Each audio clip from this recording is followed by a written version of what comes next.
Hello everyone and welcome to Ways to Learn English. My name is Alex and I'm really happy you're here today. Hi everyone, my name is Lena and I'm learning English too. This podcast is made for people who want to improve their English by listening in a relaxed, natural way. No pressure, no stress, just real English. And that's so important. Just the other day, I was watching a TV show and the characters were talking so fast. I felt completely lost. Sometimes English can feel a little confusing.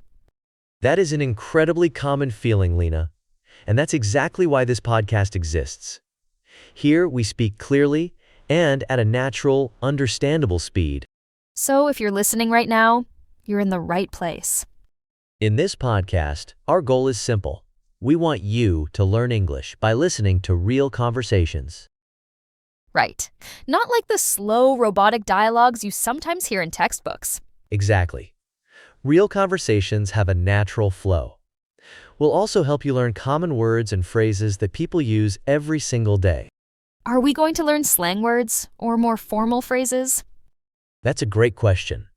We'll focus on useful, everyday English. The kind of language you'd use with friends, family, or at work. Not too formal, not too much slang, just real, and of course, we'll be practicing pronunciation.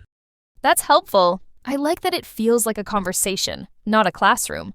Precisely. Think of us as friends talking, and you're listening in. And sometimes I'll ask questions that you, the listener, might be thinking. Yes, Lena is here to represent you. Her questions help us know what we need to explain more clearly.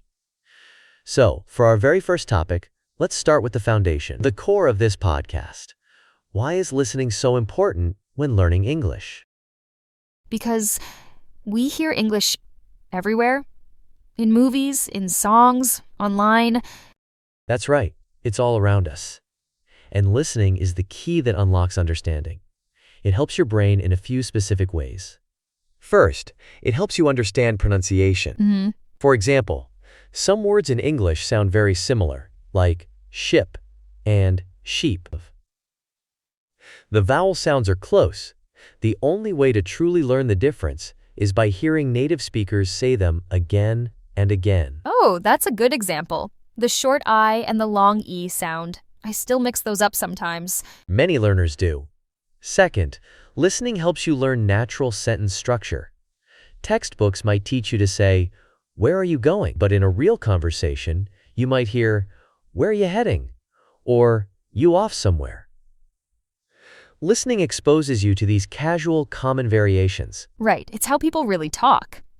And third, and this one is so important, listening helps you get used to the rhythm and intonation of English, the music of the language, the way our voices rise at the end of a question, or the way we put stress on certain words to show what's important.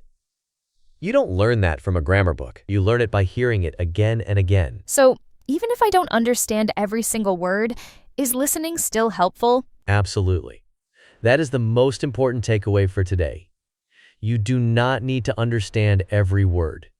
When you listen, your brain is learning in the background. It's absorbing the sounds, the rhythm, the patterns. That takes the pressure off, so there's no need to pause and look up every new word? Exactly.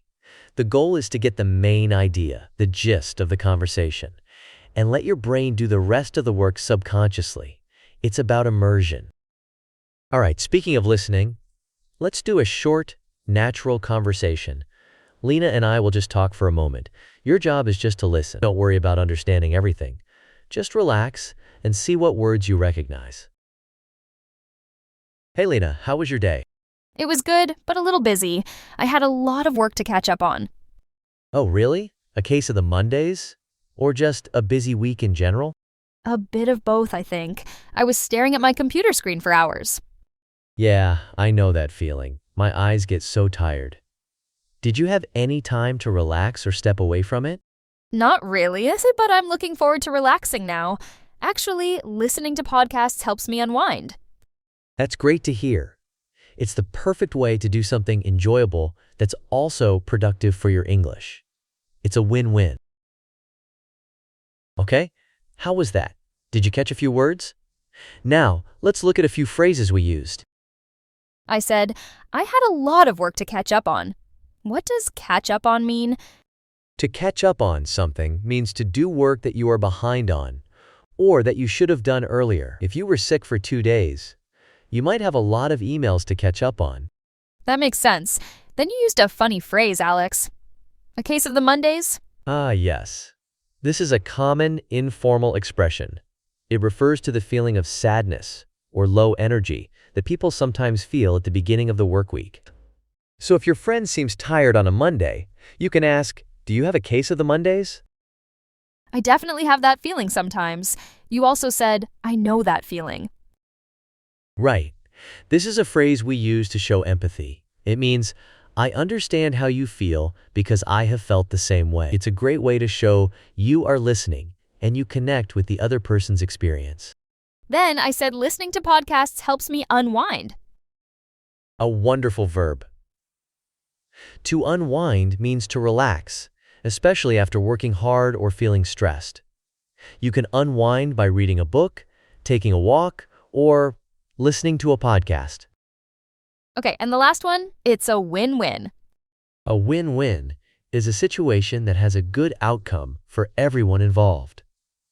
In our conversation, listening to the podcast is a win-win because it's relaxing and you learn English. 2 good results. Now let's practice saying these phrases together. If you can, say them out loud. This is very important for building your speaking confidence. I will say the phrase, and then leave a space for you to repeat it. Lena will repeat it too, as a guide. Okay, I'm ready.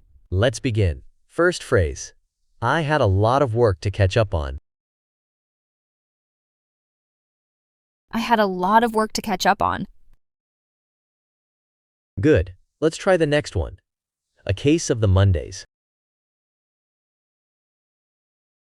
A case of the Mondays. Excellent. Now for empathy. I know that feeling.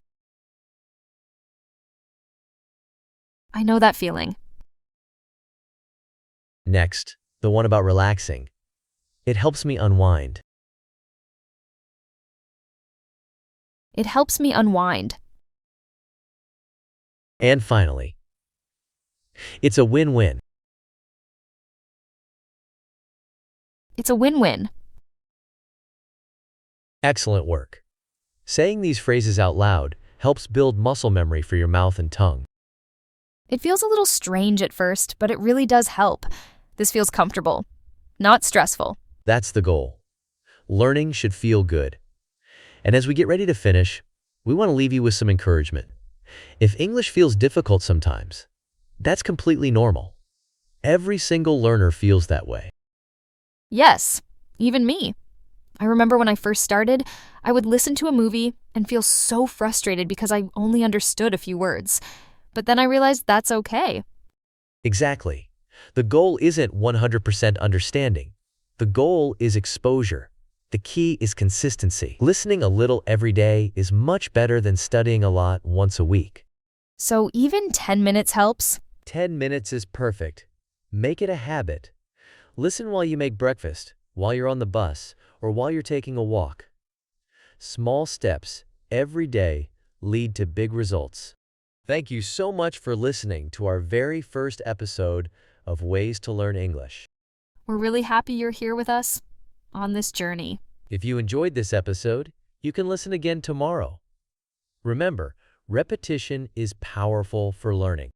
And in the next episode, we'll talk about simple English phrases you hear every day for greetings and introductions. So stay with us, keep listening, and remember, You can learn English one conversation at a time. see you in the next episode, and subscribe.